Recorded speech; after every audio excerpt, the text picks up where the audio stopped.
sait, mais t'as pas filmé? Si, je filme. La magazine Ouais. InfoCrèche, source magazine InfoCrèche de ma patronne, mon ancienne patronne de la crèche privée innovante.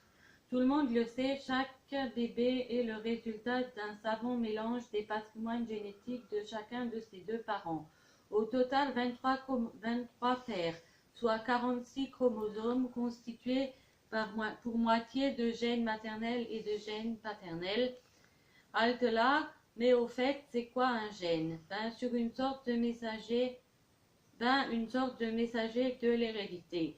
Comparons un chromosome à un petit collier de perles dont chaque gène serait une perle participant à la transmission d'un caractère héréditaire, la couleur des yeux par exemple.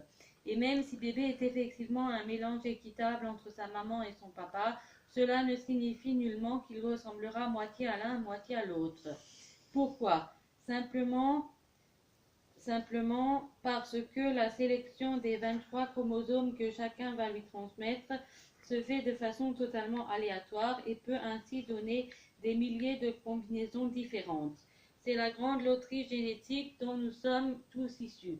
L'homme et la femme pouvant fabriquer une multitude de spermatozoïdes et d'ovules différents. Voilà pourquoi la génétique ne prétend pas jouer les Madame Irma, même si elle peut prévoir scientifiquement certains caractères de bébé avant sa naissance. Quelle couleur pour ses yeux? Vous ne saviez peut-être pas, mais si les parents ont les yeux bleus, bébé aura lui aussi les yeux bleus.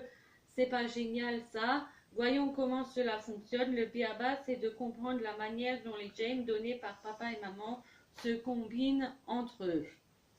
Leurs effets peuvent soit se mélanger, et on parle alors de métissage, c'est le cas des gènes déterminant la couleur de la peau, soit s'additionner. Enfin, et c'est là que tout se joue, se dominer. Il y a alors une sorte de hiérarchisation des effets des gènes, certains étant dominants et d'autres récessifs ou dominés, pour faire plus simple. Revenons sur la couleur des yeux.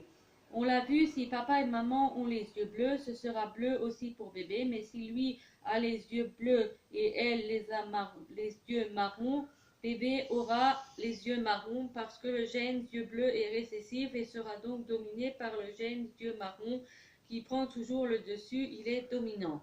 Mais imaginons maintenant que papa a les yeux marrons, mais qu'il porte aussi dans ses chromosomes le gène bleu, n'a pas pu s'exprimer chez lui, et que c'est le cas pour maman, yeux marrons, mais gène bleu non exprimé dans ses chromosomes. Et bien, grâce à la grande loterie des gènes, bébé peut tout à fait ne récolter que les deux gènes yeux bleus de son papa et de sa maman, et donc avoir les yeux bleus, bien sûr. Certains gènes transmis ont ainsi un effet plus visible que d'autres. Pour la petite histoire, sachez par exemple que les yeux bridés ou la myopie sont récessifs. Ouf, mon bébé a des chances d'y voir plus clair que moi. Les longs cils et les taches de rousseur dominant la classe, ainsi que les grandes oreilles, bof. Il sera sage comme une image. Aussi précieuses que soient ces règles, les gènes ne décident pas de tout, loin de là. Exemple, si la prédisposition à prendre du poids est héréditaire, elle dépend aussi et surtout des conditions d'alimentation. De même que la taille ou la musculature peuvent varier en fonction du mode de vie et des activités pratiquées, il n'y a qu'à voir Daniel Douillet. S'il était sans nul doute déjà bien charpenté par nature, la pratique accrue du judo a encore accentué ce caractère. La couleur de la peau peut ainsi changer en fonction des expositions solaires. Il y a une sorte d'interaction permanente entre l'inné d'héréditaire et l'acquis, à savoir l'environnement, avec un rôle majeur pour ce dernier s'il s'agit du comportement ou de l'intelligence. Certes, les gènes déterminent les éléments en jeu dans le fonctionnement du cerveau, mais,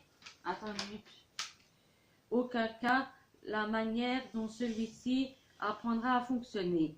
Si bébé possède les faces maths de son père ou la passion musicale de sa maman, celles-ci seront avant tout déterminées par son vécu. Ainsi, Mozart n'aurait peut-être jamais été Mozart si son père n'avait pas imposé à tous ses enfants d'apprendre le clavecin. Et nombre de petits Mozart en sommeil n'ont certainement jamais eu la chance de toucher à un piano. Mais l'exemple le plus concret reste celui des jumeaux. Des expériences ont montré que deux vrais jumeaux élevés dans des lieux différents développaient des comportements différents. Attends. Attends, j'arrive pas à lire là.